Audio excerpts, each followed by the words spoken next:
Hey, Takeover Church, thank you so much for checking out today's message, whether it's on podcast or on YouTube. We are so grateful that you are here. We pray it blesses you and encourages you, and that you will like, share, and subscribe across all Takeover platforms. We look forward to seeing you on Sunday. God bless. We love you guys. What are we doing this morning? Okay.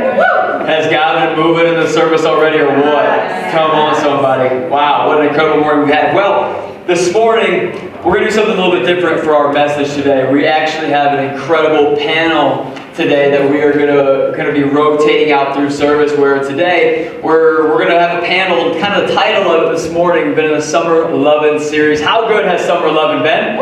Come on, relationships, let's go. And so this morning, we're going to continue that series. We're actually going to finish it off this morning with our panel. And the title of our panel conversation is actually Relationships in the Wild. Somebody say Relationships in the Wild. Relationships in the wild. Because for us, we understand that we are a church that has people of all different ages, all different backgrounds, all different experiences when it comes to love, sex, marriage, divorce, wherever you find yourself in the relational side of life right now. And so for us, what we're going to do today is we're going to have a rotating panel, and it's incredible because we're going to have a single person. We're going to have a person who's in a relationship but not married. We're going to hear from people who have been through divorce and have come out on the other side of that, where their life is at now, remarrying, blending a family. And we're going to hear from some absolute veterans of the marriage game this morning who have just 20 plus years of marriage experience and following Jesus in the midst of all of the craziness.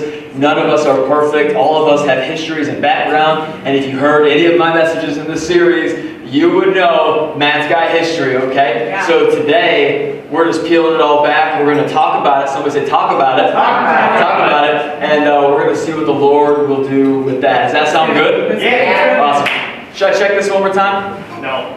Oh. Is it dead? Ignore it. Just, I'm going to take it off then. Yeah. Cool. Yeah. Ow! Uno momento. Take it off. Huh?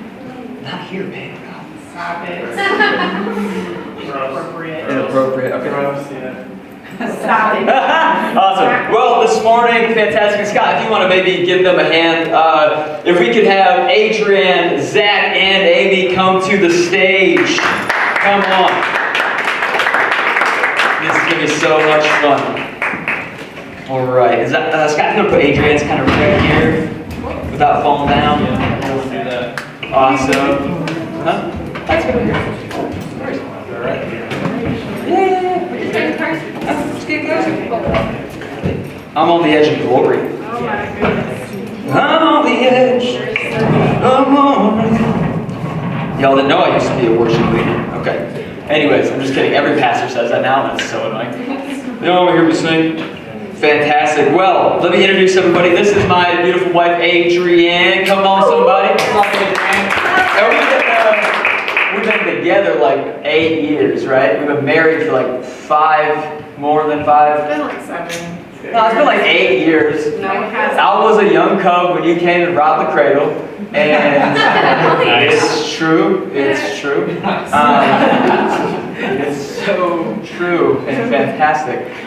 We've been married for quite a while, and we have gone through a lot of life. Yes, we have done a lot of life in the at short the period. cause of myself and Yes. your grace. That's right. Praise God. And you are the embodiment. Yeah, my in-laws in the house letting me remind them of why they have gray hair. It's good. Love you. Love you. Thanks for being a great example. And then we also have Amy. Come on, he's an amazing worship leader. And Amy, you are off the market. You are dating someone named Evan. Come on, Evan. We love you. Couldn't be here today, but yeah, he's awesome. You guys have been together how long? You guys got to share a microphone. 3.5 months, 4 months. Yeah. Come on. Longer. I like that. It does seem like longer. And Zach, our incredible, one of our core leaders in our core team. I know, we could have had more microphones. I was planning on having one in my, oh, hey, look at that. How nifty. It's like she works here or something. And those things. It's so good. And Zach, you are currently single. I am. You are? I'm still single. What are you looking for? We're working on it, baby. Oh. Maybe. Well, How much time do you have? mean, you know, if there's some ladies in the place with style and grace, why don't you let them know what you're looking for? He's gonna kill me. All right, let's move on to questions.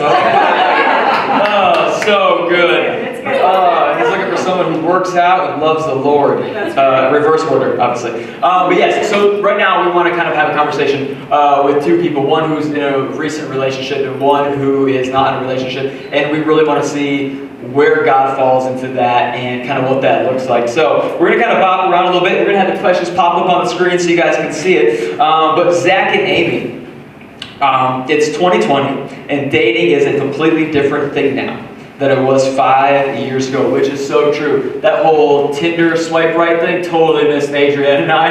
That happened in I don't even know if dating apps were a thing at that point. So, which is awesome. Praise God. I'm grateful I didn't have to figure that out. Let's swipe on left. I don't know. All right. But so, for Zach and Amy, so what role has social media played in your dating life? Who you been stalking? I'll go first. I think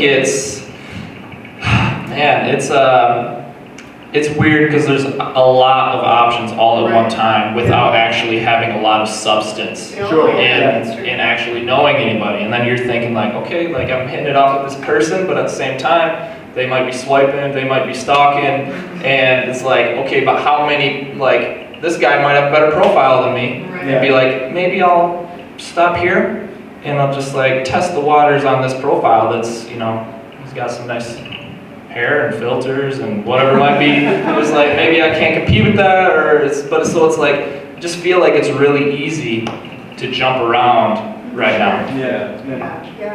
I mean, there's the level of social media as in like Instagram and all those things that can make relationships appear to be like the best thing ever and like this big achievement. But, and then there's the level of the dating apps, which is kind of what we're talking about. And I've been on those like on and off. But like Zach said, like it's so easy to kind of like edge a sketch, like go back and forth to like all these different things. And then you're like, yeah, like I bet there are girls who have like way better profiles than mine. I really want to be authentic, and I really ultimately want to meet someone in person, you know. And like for me, I go back went back and forth of just like, I don't need this, you know, put it away. And then I'm like, yeah, maybe, you know, I'm not really talking to anybody. Yeah. But and then then you experience the like half-hearted conversations, and then eventually I was at the point of like, I'm so sick of having little conversations, but like there are people who are actively meeting people and getting engaged off these apps, so those definitely affect our day and age, and I imagine the generation behind us even more. Wow. Okay, I'm going to pick a fun one. This is actually number 6. I'm going to skip around a little bit. Wow, you're crazy. Who should pay on dates, the guy or the girl? My opinion, it used to be in my last relationship / past relationships, I was like, absolutely the guy's paying, and then I didn't really have a like, this is the time in my mind that like I should speak up and suggest paying. I mean, I did in the beginning, but like, just hesitantly, I'm like, but please, you know? Yeah. And then over time though, now, it like is very authentic between Evan and I, but like if it's his idea, like he's pretty good at initiating, but like he paid for, the first time we went out. Yeah. And then after that, it just was really natural. I'm super independent, so I'm like, I got this. And he'll be like, are you sure? I'm like, yeah, dude. So for me, I like the back and forth because it's not just up to him. There are two sides in a relationship. So if it's my idea, then I'm like, I'm cool with paying for it. But I think there is a level of chivalry, if that still exists for people. It should. That I think if you want to go out and like pursue, it's just a nice gesture. So there's still a level that he definitely outweighs me, but I like having the ability to feel like I have weight and can provide a little bit. So. Yeah, in my opinion, she pays every time. I'm unemployed. That's why he's still looking. I'm unemployed. I'm already those first I'm just playing. I will pay, but as the relationship goes on, I think the same answer. is like, at first, I'm going to pay as much as I can until she's like, no, please. Yeah. Like, you might have to beat me away with the checkbook, but eventually, when I'm gonna let you. And to be honest, like sometimes, like for people who are single, like it's almost like it's weird how, as confident as I can be in some ways, how hesitant and like nerve-wracking it is to think like, oh, could I pay? But like with the right person, and if you just have the open communication in the beginning, then it just happens. Then you just naturally like take out your card or your cash or whatever and just do it. But that's because you realize there are two people in a relationship. But yeah. Same answer. I made a lot of jokes, but same answer. Fair enough. Yeah, we're gonna keep skipping around a little bit just because this is it's a lot more fun on the fly. Here's a little bit of a softball question. How essential is fun in the beginning of the relationship? Okay. Well, for those of you who know me, I'm always looking for fun. Usually. I think it's essential. If somebody, especially in the first few dates, or even if on a friendship level, I'm like, are they bringing out like fun, energy, like authentic me, which is usually pretty bubbly, like going, like really engaging. And now granted, someone's not going to be on the exact same page as me, but I think having fun is huge. Going on adventures, planning things, somebody like the opposite person, the other person, significant other, suggesting something fun. I'm like, ooh, that's intriguing. Ooh, yeah, I want to be a part of that. Instead of just always the same old, same old. To me, I'm like, there's so much more to life, and that's just me in general. So if somebody can bring a level of fun and energy, then I'm like, I want to be on that team. I think that too often we've seen people start dating and it's like serious like that. It's like, whoa, you're supposed to have fun for at least 4 months. 4 months of fun before you get to cray-cray. And there's a level of intentionality in my relationship, but it's also like we're exploring and getting to know each other. Let's see each other in different circumstances and like the fun things and family things and trips and stuff like that. Yeah. So keeping it fun and alive is huge, but also real. So there's a level of like, let's just do fun things so we don't have to talk about anything serious. But if you are being intentional like that, I don't know. It's just, if you find the right person, they're gonna be fun, yeah. I think there's 2 types of fun. There's the fun of a roller coaster, but you're not gonna go and talk about it. You're not gonna be like, dude, remember when we went down and then we went up, and then it's like, nobody does that. It's not, it's a type of fun. It's fun in the moment, but it's not fun after. It's not like, but there's a type of fun that comes from going through something crazy, going through a hard time, going through, It's building. it's a building thing, like an adventure, that I think that's the fun that I think is really important, really sustains and go through something together that you can talk about, you can like learn from. Of course it's important. But I think there's 2 types where if you are vibing with just the roller coaster type fun, well, there's a deeper type of fun that you should really try to make sure that you have that connection with before you get crazy. That's good. Yeah, exactly. Yeah, it's really good. We're gonna get a little more serious on the back half of this. One of the things I'm noticing in the church today is, how do I want to put it? People not knowing what season they're in, which is really annoying because it means that we have to work a lot harder to help you out. And I'm just like, I'm here for you and I love you. But if you just knew your season right now, you would understand where God has you, what God has for you. And so one of the questions that I want to pose today, not in a legalistic way, please don't misconstrue this as some like 1970s Baptist church in Louisiana, okay? Please don't misconstrue this. Should you, but before you begin dating, or not, maybe should you, would it be wise for you before you begin dating to consult your spiritual authority before going on the date or accepting the date? That could be your life crew leader, that could be somebody in your life that you look up to spiritually as a mentor, it could be your pastors. Would that be wise to consult spiritual authority in your life before you begin the dating season? Yeah, I think it is. I didn't necessarily go to my pastors, but I think there's a level for me shortly after, but that it was like, I want to let somebody in and let them know in this new relationship. Like I want to let them know that I'm gonna like go meet this new person and this is what they're about. And as I was talking to them, which was my mom and my younger sister taking notes, and I was like, hey, I'm meeting this person. Here's how our paths strangely crossed with knowing similar people and not having met. But just saying that out loud made me think too, like, yeah, this is somebody that I would actually like to get to know. And then my mom was able to pour in her thoughts and like wisdom too, just saying, yeah, like this sounds good. Sounds like you're going about it well. Yep, that's a good place to have that first date. Yeah. So had I been more confident, I would have done that in the past every single time. Right. Because letting somebody in makes it less scary for you because you know there's somebody to lean back on, and it shows you like, I'm just going to get to know the person, and I have somebody who's going to ask me about it. So there's a level of accountability of just like not, it won't turn into a dangerous thing of a one-night stand or or it's a daytime thing. It won't turn into like something ugly if you have somebody backing you up. So. I think, definitely should be somebody. Mine person's usually CJ. Hi, CJ. When I'm gonna go see somebody, I'm like, here's this girl, here's what I'm thinking, here's what I might do, and afterwards, we talk about it.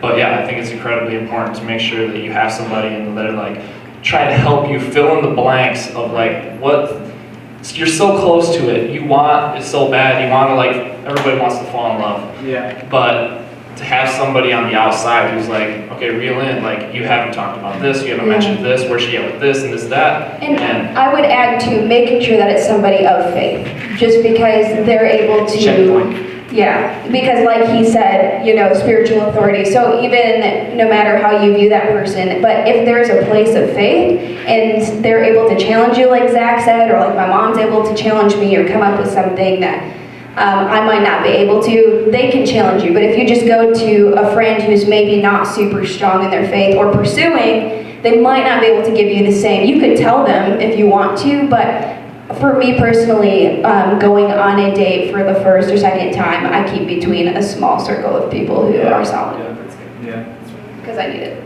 No, 100%. And you know, we have a light to our path, and you can't. If you ask somebody who's not a believer, you can't ask a blind person to tell you what you're missing, what you're not seeing. So I think that's incredibly wise. And I know for sure you two have had conversations about all of that. And so, yeah, I think that's incredibly important. Before we get to this part, that was just a paramount question. So we're going to mix in questions 3 and 4 together. So just take both these at the same time. So obviously, biblical boundaries are essential to a healthy, holy dating relationship. 1, how have you seen this play out in your own relationship, good or bad experiences, okay? As well as what kind of boundaries have you put in place in order to either not have sex before marriage or not have sex again before marriage? Take it away. Me and Adrienne talked about this on a podcast. When's that dropping, Z? Hold me to it this week. You heard it, church. Temple Podcast. You heard it, Temple Podcast. Spotify. Come. You're welcome. Brought to you by Temple Fitness. Anyway, but yeah, I've always had a hard time with just like, I know what I hold true to. I know what I want. And let's get super real for a second. People love the soap opera stuff. Here it is.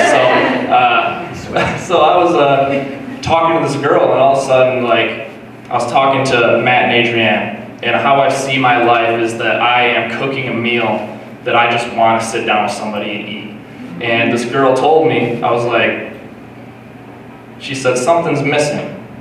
And I'm like, well, I can find missing things. Like, I'll find it. Talk to me about it. Let's figure this thing out. But it hasn't happened yet. And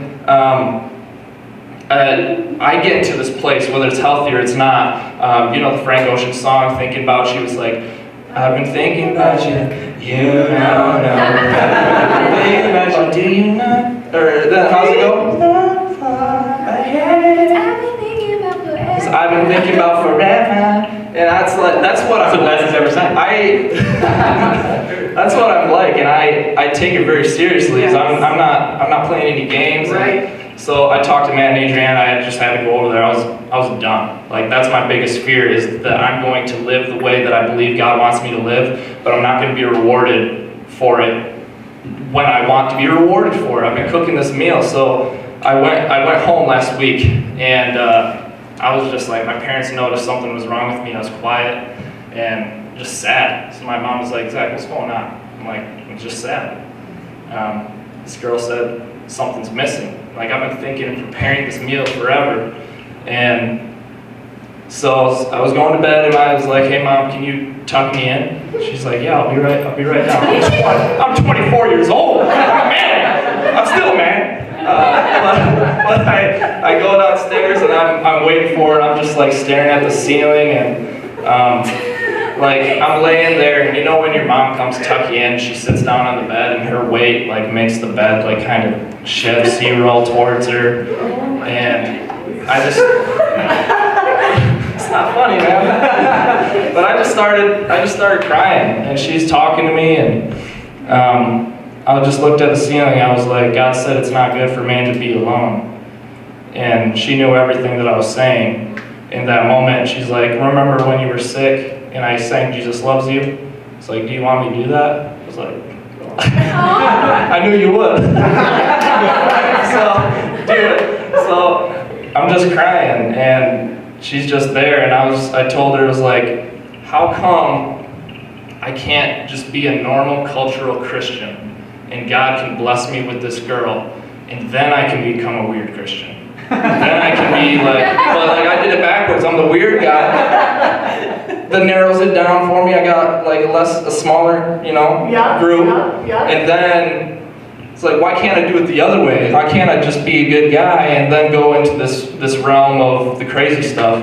And I'm going the other way around. I'm just sick of waiting. I just want it. I've been preparing this meal, and every girl after girl is like, something's gone. Something's missing from this table. It's like, I'm willing to find anything, man. And so that is a really hard thing for me, to try to uphold that and keep those boundaries. It's like, I would much rather slip. I would much rather do it the other way, but I just have this foundation, this thing in my life that is like, you might think so, but I promise you, man, God's blessing on the other side of the fight is always worth it. Come on. You're always right, but come on, God. It's not good for man to be alone. Listen, these women might say that there's something missing from the table, and that's because there is something missing from the table. There's this cultural thing that is not a part of who you are, that is missing from the table. There is, this like open sexuality that is missing from the table when it comes to Zach Kramer, and there's things that aren't there that they might think is strange, but. And not to sound cheesy, I'm not going to sing to you like your mom, but to be real, like, that is what significantly separates you from so many other people. Like, and there is such beauty in that, even though it feels isolating right now. There is such strength in that, even though it feels isolating right now. You're not alone. He's working things for your good. You're just going to have to keep working on that feast, baby. Gordon Ramsay this thing. Just keep on doing it, okay? Like it. What's missing is what she's not bringing to the table. Right. Yes. That's exactly what's missing. Amy. Okay, so I'm on the opposite, sort of different side of the spectrum, because we're talking about like boundaries and setting spiritual boundaries and whatnot. So like, to avoid going into super detail, grew up in a Christian home, knew what, like, don't have sex before marriage looked like and sounded like and all that. So then I went through the realm of life. I'm going to skip through a lot of details, because maybe I don't want to. All the details, and just experienced a level of like, one, what it is to feel feelings as a young adult towards somebody else, and then two, like, what's appropriate. So like this realm of like, I know what I need to do, but what I have chosen to do isn't like living up to that standard. And so after going through a lot of, I don't know what to call them, but going through a lot of experiences, I came out on the other side of having people in my corner saying like, hey, yeah, like let me into your corner, and I finally was like, all right, everything is leaving me dry because I didn't have boundaries. And so it was like, it just, I don't know, there was this level of like, I've always known, I mean, of course, I've always known what to be true. I can show face and be like, yeah, I'm doing the right things, but I'm not. And so all of this on the other side of getting out of a toxic, like bad past relationship, to the point where it was like controlling and not healthy, finally it was like I had to take some big altering to me steps that were like, I'm physically moving away from that person. I'm physically getting even more, I mean, I was getting involved in church, but even more so I wasn't tempted. I mean, scripture, obviously, and prayer, those have always been huge things, but making that even larger. And so as I then went into singleness for a few years, I experienced a ton of what Zach experienced of just like this, yeah, I'm working on my purpose, this is fine, and then I'm like, I'm so lonely, and everybody has this, and I'm not trying to compare, but social media, and like all these things. To the other side, then I felt like when there was total surrender, it was like God completely washed that. It was like, okay, you're gonna experience these moments of lonely, but like your family and your friends fill that void. I fill that void ultimately every single time. If you have people pouring into you actively, you're not gonna be focused as much on what you don't have. I'm still human, so I'm going to, but so then it finally, like for me, by the grace of God, it was like, okay, I'm not turning back then. I'm gonna work on my purpose. God brought me back to Grand Rapids. I mean, South Bend was great, but like brought me back to Grand Rapids, working for a ministry, now working for Takeover, in a relationship that I could not have imagined. And like, that's not a like, yay me, I had to go through the trenches. And it was when I was focused on nothing but what my relationship with the Lord looks like, what my relationship, how am I pouring into and being poured into, and like, yeah, focusing on that. And then real quick, in the current relationship that I'm in, is we have to talk about boundaries a lot in all stages. So it's like, okay, this is where we are not going past. And it could be uncomfortable, but we started the relationship very intentional. We're like, this is why we're here. We're not here just to hang out and see if it works. We're here because ultimately goal is marriage for somebody. And that's a big thing to look at, but it's like in order for us to get there, like God has given us both the chance to do it right. Yeah. And because He redeems and redeemed us. So we've talked about shame, we've talked about different things, and it's like, if we both have Christ first, He's gonna remain the center. So we're gonna freaking talk about boundaries as many times as it takes, because we want to see His goodness at the very end of the race. So long story short-ish, yeah, it's okay to have to reset your boundaries. And because you have a high standard, there is somebody who's going to meet that. And there's going to be somebody who's like, I actually want to and enjoy the struggle with you because I see who you are. So. Wow, that's so good. Guys, can you make some noise for Zach and Amy?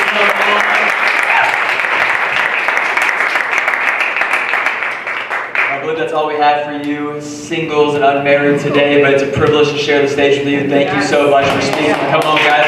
Our associate pastors, Scott and Shanny Fletcher! And pass off the microphones. There we go. You guys are awesome. What's up, y'all? Hey, what's going on? Come here often? Yeah. Fantastic. Well, if you guys don't know, Scott is our incredible associate pastor here. He's preaching next week while Adrian and I are gone on vacay. He's running the show, so expect a little bit of youth pastor fun in there, and you know, it's basically going to be a rave next week. Am I over promising? No. Definitely. It's gonna be. I heard there was, I heard there was There's no rules, man. T-shirt cannon. Oh, it's no holds barred. Yeah. Oh, come on. It's, you're not gonna be here, so. We're having a cage fight. So they're gonna light things on fire. Please don't. So, Shani, how are you? I'm good. Doing well? Yeah. Fantastic. Shani is our resident Australian. Come on, every good church needs an Australian. Yeah. And speaking of which, just to kind of start things off the bat, Scott, you were previously married at some point in your life before Shani came along. And so briefly, not to spend so much time on the divorce part of it, but more on the you and Shani and the beginnings of that. How did you guys know? Like, one, tell everybody how you met, which is a good story. But two, how did you know that you wanted to marry each other? Yeah, so like Matt said, I was previously married. That ended, obviously, I mean, a marriage doesn't end good usually, but it wasn't a great situation for myself. And then I kind of went through a few years of not a great time. And then my younger brother had gone to Hillsong College in Australia. And he went to school there. He was there for 2 years. And at the end of those 2 years, he had met his now wife there, who was also going to school there from the States. Yep. And at the end of their time there, they were having a graduation ceremony and they were getting married there. So we, as a family, all went over there to go to the wedding and to watch them graduate and everything, which was really cool. But Shani was actually my sister-in-law's roommate at the time.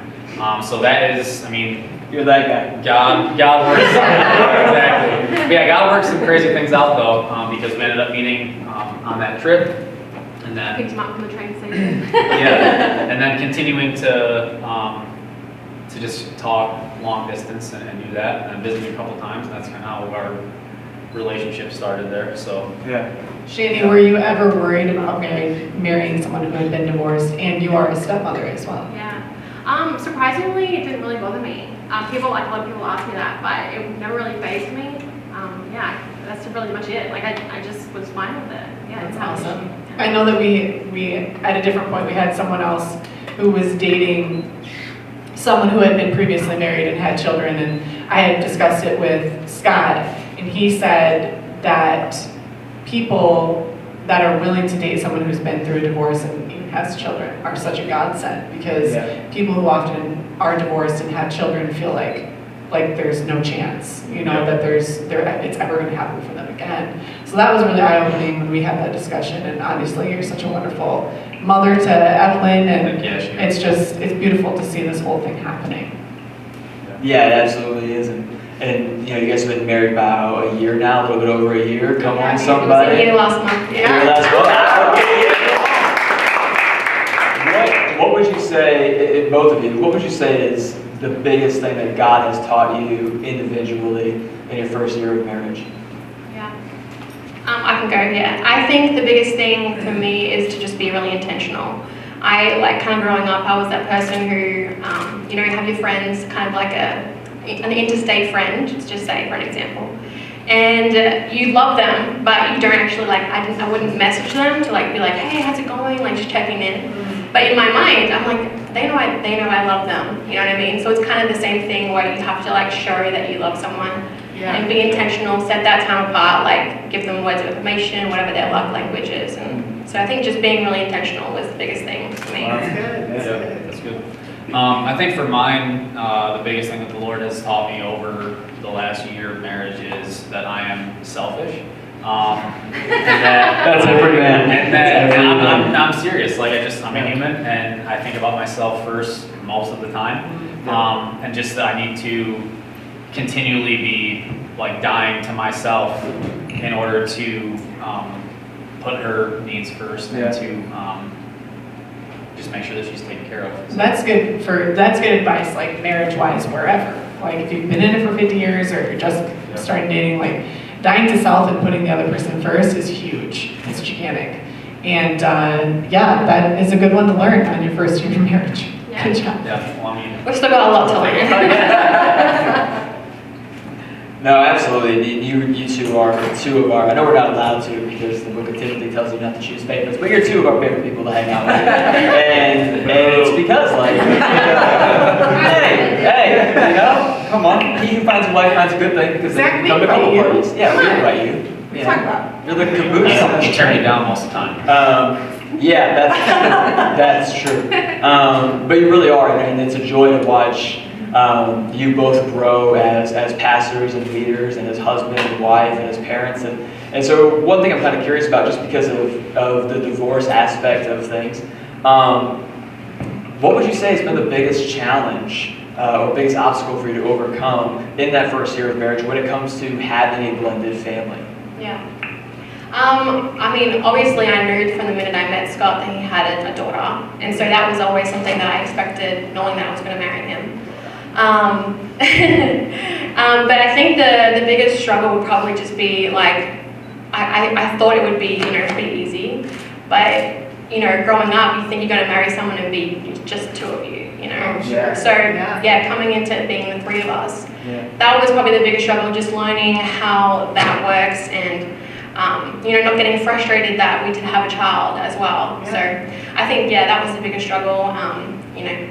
That's probably, Yeah, for me, I think, it is that adjustment of previously being married and then being single with a child, and just that navigating, because you have a child, still navigating that previous broken relationship and trying to keep that civil and a good situation for my daughter. And then when Shandy came over, it was trying to balance that whole dynamic and not letting this situation, as stressful and as not great as it can be sometimes, affect how I'm feeling personally and how into our relationship. I think that's been the biggest thing for me to try to navigate through, is just being intentional about not letting that impact how we are together. So. And I will say that y'all love Jesus, but that doesn't mean that the other side of the family loves Jesus and isn't experiencing as much freedom as you guys are experiencing. And I just want to say that it has been really incredible to see how the prayer here and in this community has affected the other side of your family. Because even if they don't call Jesus Lord, even if they don't, understand everything, he still works within those people. He works to your good. And that has just been mind-blowing to see. I know that it's just blown your minds too, but for me on the outside, I'm not even a part of it. It's been crazy. So it's been really beautiful. Yeah, for sure. And part of marriage is we like to use the word balance, but really it's kind of finding your rhythm. Because how many of you guys know life is hardly ever balanced? You would like to have a healthy, Venn diagram of what your life looks like in a pie chart and all these things, and be like, this is balance. This is what life looks like. Rarely is that the case, even more so in marriage. And so you come in year one, got a kid, all the whole 9 yards. You got another family that you kind of have to interact with for the benefit of your kid and the sanity of yourselves, all the while trying to remain within the rhythm of God. And so kind of a question I wonder about for you guys is, how have you navigated newlywed child, blended family, while trying to keep Christ at the center of your marriage? First of all, like she already said, she knew from the beginning that I had a kid, and I give her a lot of credit, because she, from the moment that we started talking, it was pretty much, I pretty much laid it out there and was like, hey, I would like to see something happen between us, but if that's going to be the case, then you just need to know off the bat, I have Evelyn here, and you're gonna have to move here. That was pretty much I just laid it out there. There's no way, as much as I would love to be in Australia, there's no way that I would be able to do that. So I give her a lot of credit for that, and just being able to be accepting of that and roll with that.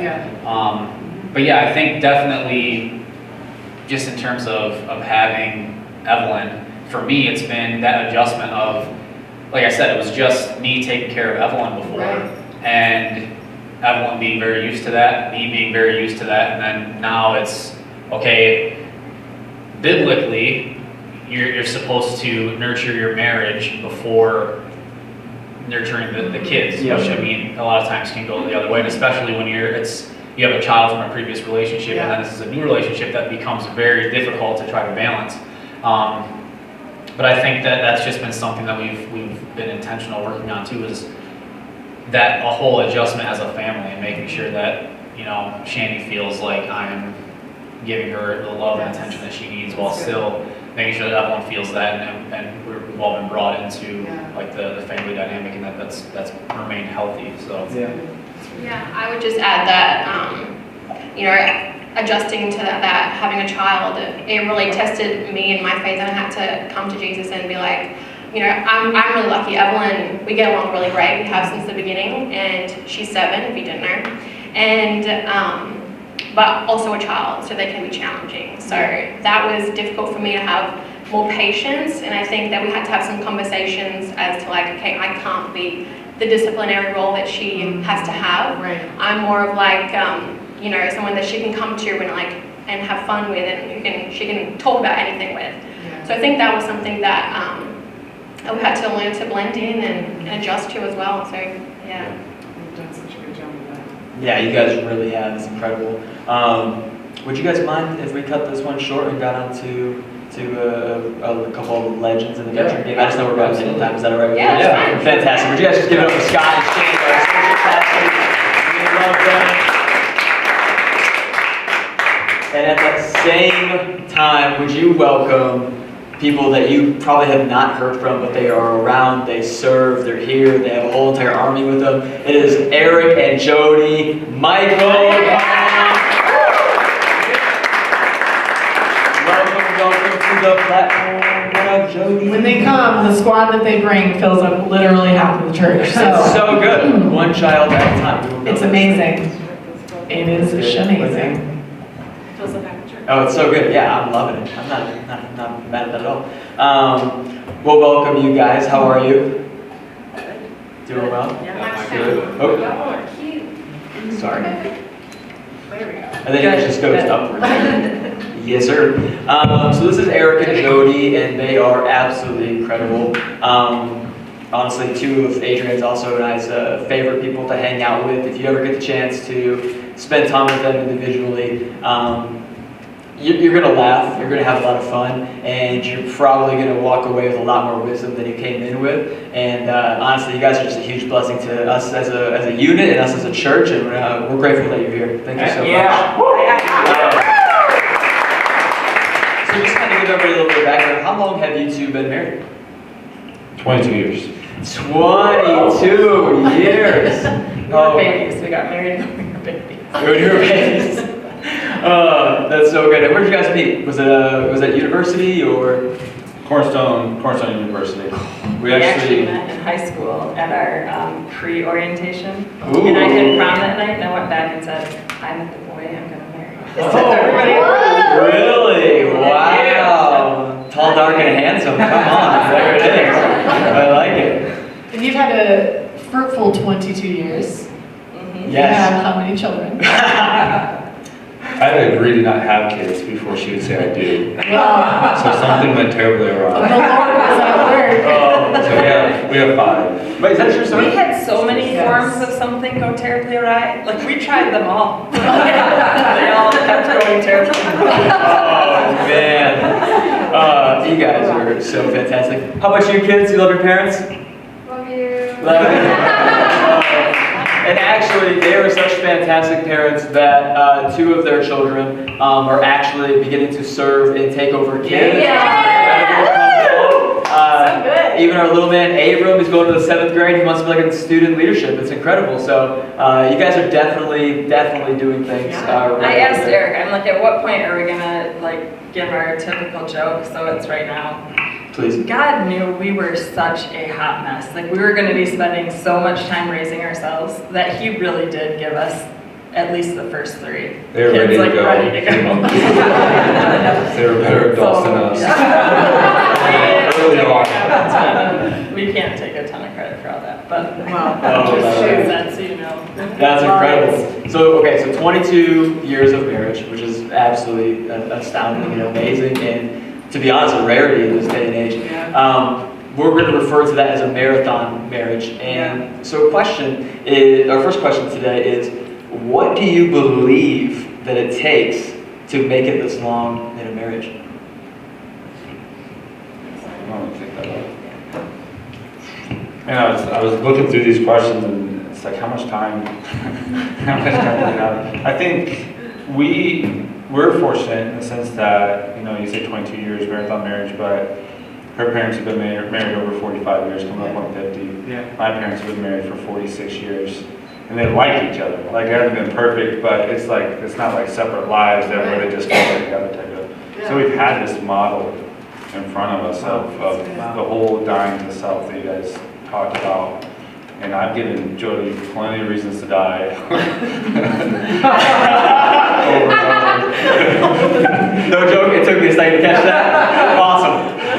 So, and then we were both brought up, Jesus was, again, a literal focal point of our families. And so we were directed that way. And it's been a journey. It's been cool watching that relationship with him grow in depth. But it's funny, when I was younger, I knew a lot more and had a lot more definitive thoughts on things. And as I get older, God's grace and God's love and the opportunity that we have to love and let him take care of correcting different things has played into our marriage. Acceptance of one another in the areas that you want to change one another. Yeah. And that's the other thing, 22 years later, you're not the same people you were when you started. Right. And some of that's for the good, some of that's not for the good. There's, and she's changed in ways that, like, I didn't direct all that, and she didn't direct me, so continuing that journey and of being able to support and root for each other, and straying away from that now to come back. I'm sorry. No, you're good. You're good. You're good. Those have all been massive things. We have guiding principles all the time that we look to. We went all over this last night and saw playing now, so Yeah, he's the more organized one. I was like, let's go up there and know what to say, and it'll be fun. There's so many things we could say. There's so many stories we could share. For me, I think one of the most surprising things, we hit year 20, and I didn't know if we were going to make it. I mean, it was definitely our hardest year ever, and that caught me really off guard. Like, we've been doing this thing forever. We've been through some massive things. We've hurt each other very deeply. We've had to get through that. We've lost a home. We've had children. We had a daughter. Our 6-week-old was critically ill with whooping cough. Like, we've been through some stuff, but I did not see this wave coming. And so that was really, really surprising to me. And it is right. Like, I always feel like there are seasons of intentionality where we make purposeful choices and we put each other first. But when those waves come, it really was the things we were anchored to that gave us any chance at all. And the only thing you can go back to is Jesus really is life, and God is real. Yeah. And we had to go back to the basics and start there and hang on to that. And I had to trust God in a totally different way to get us through that. It didn't look like I thought it was going to look, but I knew he was real, so I had to wrestle with that. Yeah. How critical would you say that therapy for married couples is? Counseling. Yeah, Jesus plus therapy, yeah. just pencil it in, like, at least every 5 years, like, just line it up. Completely appropriate, very normal. It feels like it's going great, go anyway. Yeah, I really though. I just wanted to put that in there because, I mean, as somebody who's been in therapy many times, even when we were dating, even when we were engaged, I was in therapy, and it continued after we were married, and it is so important, and there's absolutely anything wrong with it. I know that there's a stigma, but I mean, having someone come alongside you and help counsel and give you someone to lean on, I mean. Yeah, and help you hear each other. Something that Eric has said through this course of the last couple of years that has been really eye-opening to me. So we talk a lot, pride and idolatry being the core of most sins. And so that was like comfortable language. I could see who keeps the ringer on. So good. Sorry about that. It's mom, she's watching you on TV right now. So anyways, so pride and like I could see a lot of that in me, like, okay, I'm being really prideful here, like this is all about me. But my pride tends to take a very self-protective bent. And so there are lots of times where I feel like I can keep myself safe way better than Jesus can, and definitely way better than Eric can. And he said, you know, that he thinks that self-protection is so destructive. And that has really been eye-opening to me over the last 2 years, how much I do to keep myself safe and how destructive it really is. And it is very prideful. Like I cut Jesus out of a lot of areas. I try to look ahead and see what could go wrong and react that certain way, which costs me a lot of vulnerability and authenticity. And it's been an ugly mess to untangle, but So good, Jeremy.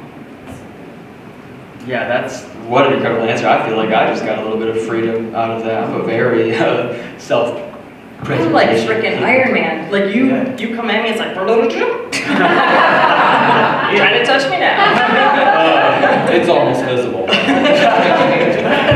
I think that's great. And honestly, like the best part about these questions is that they're going to lead to places that maybe we didn't expect. And so, kind of going off track a little bit here. But when it comes to that, how has like forgiveness played a role in 22 years of marriage?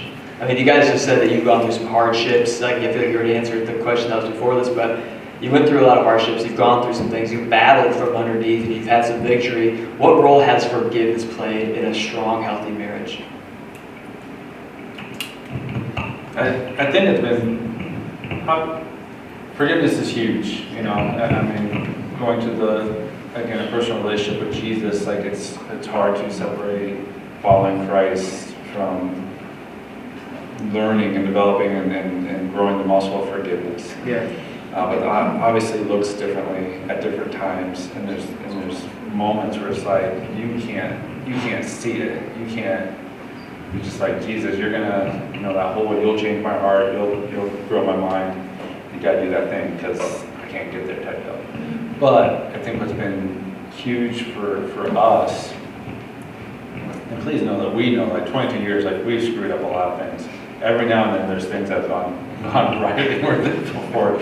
So one of the things that's been good is both of us, after we get through the pride, and I mean we fight, we play hard, we fight hard, but she's so willing to be like, man, I'm sorry. And I'd like to think that I get there too at times, and there's times that I don't want you to be sorry right now. I still want to be dead for a while.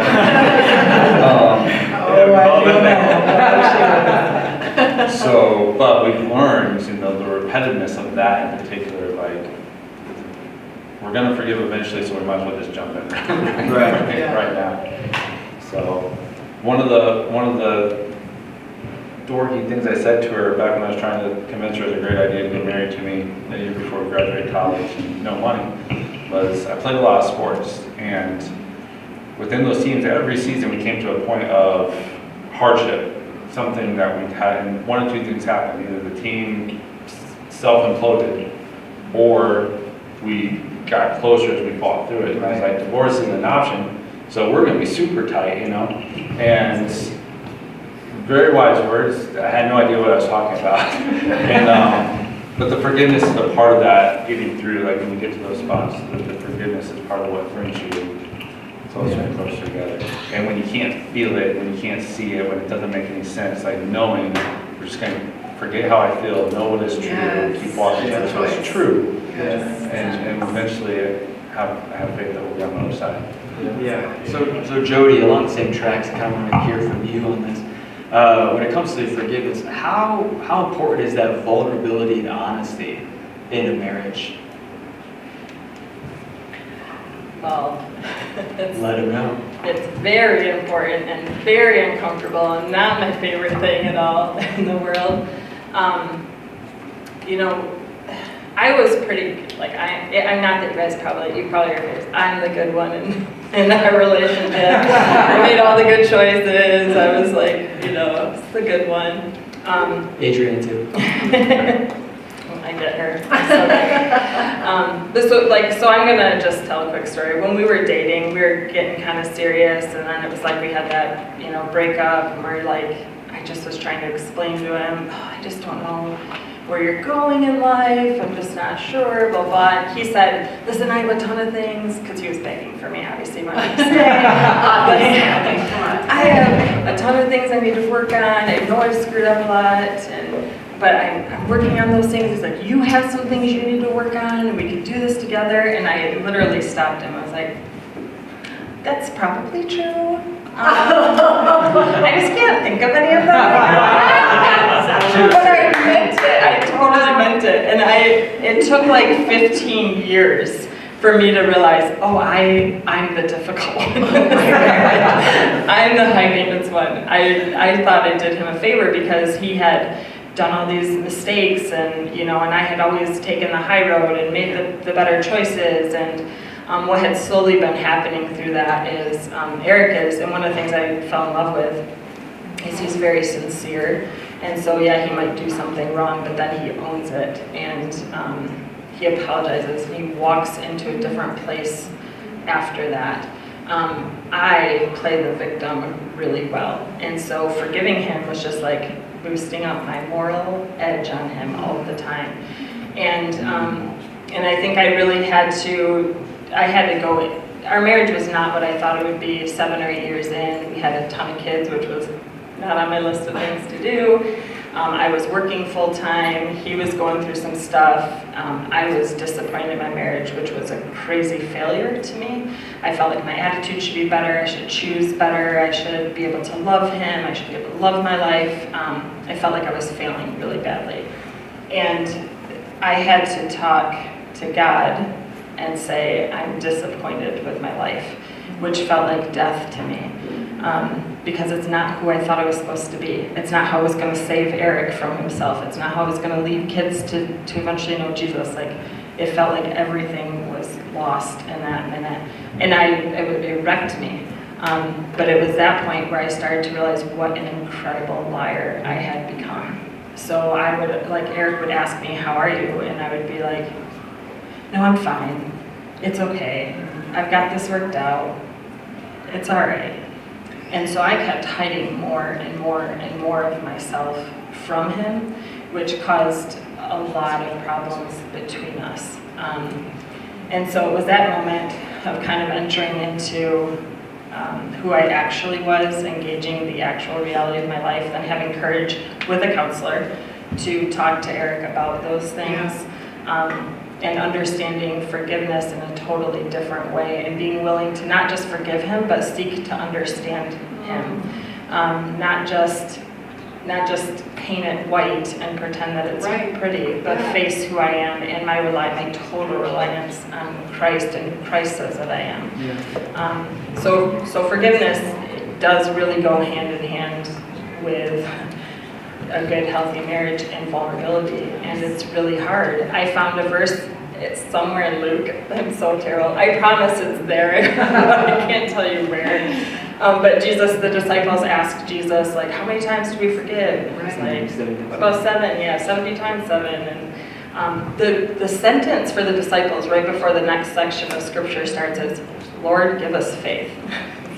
That's it. Because in that moment with Jesus, when I had to accept forgiveness, I had to believe what he said was going to be true, because my whole path for keeping our marriage together, for being the model wife, for being a good mom, I had just wrecked because my attitude couldn't keep up with it, because I couldn't carry the burden of it. All of a sudden I had to rely on Jesus to produce those things, and it was that faith-unbelief thing came like right in front of my face. So it's a huge, forgiveness is huge, and because we've gone that route with it, the vulnerable route with it, we've made it to this point. So far. Yes. It's really Can't be worse than 20. No, fantastic. And I know we're running a bit late at the moment, so I want to hit you guys with just one more question if we could. And thank you so much for just being so incredibly honest. It's really refreshing to hear like you don't have it. You're not trying to keep up with the Joneses. You don't have it all together, but God is in it. You're in it, and you're going to see victory on the other side of it. And so, for whether you're in here today and your marriage, you've been in it for 30 years, longer, shorter, or you're dating, what advice would you? I know there's so much, but maybe one or two things that you guys could say to people who are both dating and married to really help them maybe avoid the struggles that you guys had, but also just to run the race set before them really, really well. So there's two things that pop into my head. So maybe they're from Jesus. So early on when we did counseling, marriage counseling, they described kind of like when God's a part of the relationship as like the letter A. So, you know, I have my relationship with Jesus, and she has her relationship with Jesus, and that kind of connects us to each other. Cool. The problem is that imagery is codependent. I'm dependent on her getting there, I'm getting there. And so somewhere along the way, somebody's like, can we just make that an H? And it's like I have my own individual relationship with Jesus, and the best thing that I can do for my kids, that I can do for my wife, that I can do for my community, is to keep Jesus at priority number one. Yeah. So there's some times that I'm feeling distant enough from her that I want to grasp, and I want to pour into making this right. Yeah. And drop him down, and it never works. It never works. When I can keep him at first priority, and especially when she's doing the same thing, that, you know, in the letter H, there's this, and when you're talking management and mystery of Jesus, there's things that we can manage, and there's things that we have no idea how that just happened. Right. Yeah. And when we're both keeping Jesus number one, the depths that we feel connected on so many different, the intimacy of everything is it's all-time high. Yeah. So it's Sunday schoolish, I guess, but again, keeping God in his proper place. And then the second part of that, in priorities for us, and we think that we can show this scripturally, like Jesus is my priority number one. And because we both see that, it's easy for me if she needs to get away and do X, Y, or Z. There's a give take there. Second is the priority to my wife. And what we see, everybody says that, but we see this challenge in our marriage, and we've seen it in others, where really the kids get, it doesn't matter what's going on here, they need X, Y, or Z, and we start distancing because we've stopped making us a priority, Right. and just focus on the kids. And when the kids graduate, we've had some of those happen. We still have plenty of us at home, so that's we're not here yet. But I've heard stories of kids graduating, and now what are we? Right. We're in the same room. Right. So making specific time to not sit and look parallel at a screen, but to rotate. Like we pick out restaurants that don't have TV screens. Try to back when we do restaurants. all the Right. time. Back in the day. Because as a man, you know, typically if there's a screen, it doesn't even matter if we care what's on it. Yep. So making her a priority, pursuing her, wanting to know her interests, wanting to ask her about what's going on with life for the true sake of wanting to know, and not just what I'll get out of it later on, you know. Right. So that's, to me, Jesus number one is the obvious, and I think we typically do okay with it. It falls out of place at times. But when things start to go rough, we can come back to these priorities. Jesus, wife, kids, then church, ministry, job, everything else. Because once church, even doing ministry, once you put it in front of those other things, it's become idolatry. Yeah. Right. Yep. And so these are things that blew my mind as they come along. And so we can always go back to that, to like, okay, why is things rough right this second? And Right. break that down. So those are the 2 things. So good. Anything else to add, Jody? I would just say it's really easy to, like, when you get ticked off at your other partner, to like go and tell somebody about it, and which sometimes is healthy and is a really fine line. So Right. just be really careful with who you're sharing even that kind of stuff with, because you want to feed it, you know, Right. you want to feed that anger and that self-righteousness, and Yeah. if you're trying to sort it out and you have somebody who can point you to Jesus to Yes, sort it out, absolutely. do that. Right. Just do that. And then remember to tell him when it's corrected too. Yeah. So that's help me. That is fantastic. Thank you guys so much. You guys give Eric and Jody.